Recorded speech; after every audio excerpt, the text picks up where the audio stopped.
Meanwhile, President Joe Biden of the United States says improving Africa's infrastructure is central to his administration's vision of building a stronger global economy that can better withstand the kind of shocks witnessed in the past few years. Consequently, the president announced a $350 billion investment package for what he called Digital Transformation with Africa initiative aimed at ensuring that people across the continent participate actively in digital economy. This was while addressing the U.S.-Africa Business Forum as part of the ongoing Leaders Summit in Washington, D.C., from where Adamu Sambu again reports. My administration's engagement with Africa and the priority we place on these relationships began on day one. Because when Africa succeeds, the United States succeeds. Quite frankly, the whole world succeeds as well. The U.S.-Africa Business Forum, attended by President Muhammadu Buhari and dozens of other heads of state and government, has as its theme partnering for a prosperous and resilient future. It is aimed at advancing two-way trade and investment partnerships that bolster Africa's role in the global economy, scale innovation and entrepreneurship, as well as drive advancements in critical economic sectors. Together, we want to build a future of opportunity where no one is left behind.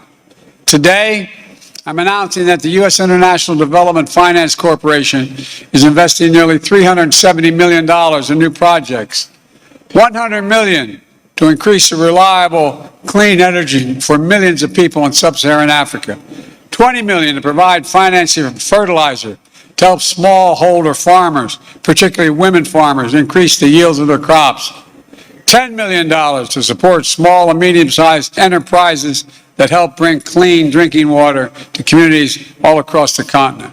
Africa's economic transition, President Biden said, depends largely on good governance, healthy populations, and reliable as well as affordable energy. And the United States is committed to supporting every aspect of inclusive growth on the continent. The United States is signing a historic memorandum of understanding with the new African Continental Free Trade Area Secretariat. This MOU will unlock new opportunities for trade and investment between our countries and bring Africa and the United States even closer than ever. This is an enormous opportunity for Africa's future, and the United States wants to help make those opportunities real.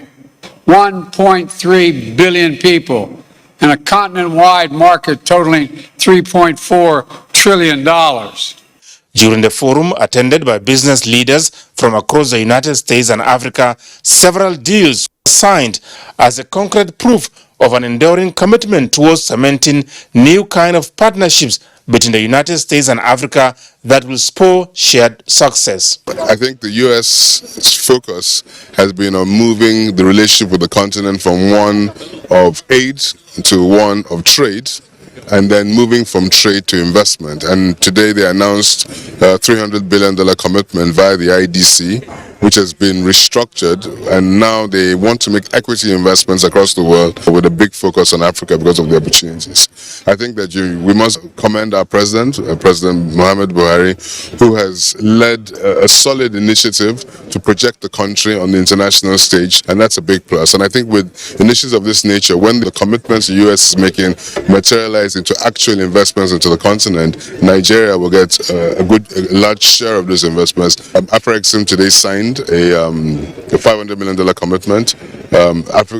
African Finance Corporation, which is also Nigeria-based, also signed a $500 million commitment. So at least when it's not just a talk show, people are walking away from here with bankable documents in their hands, and we're all looking forward to the deployment of these funds. The U.S.-Africa Leaders Summit continues.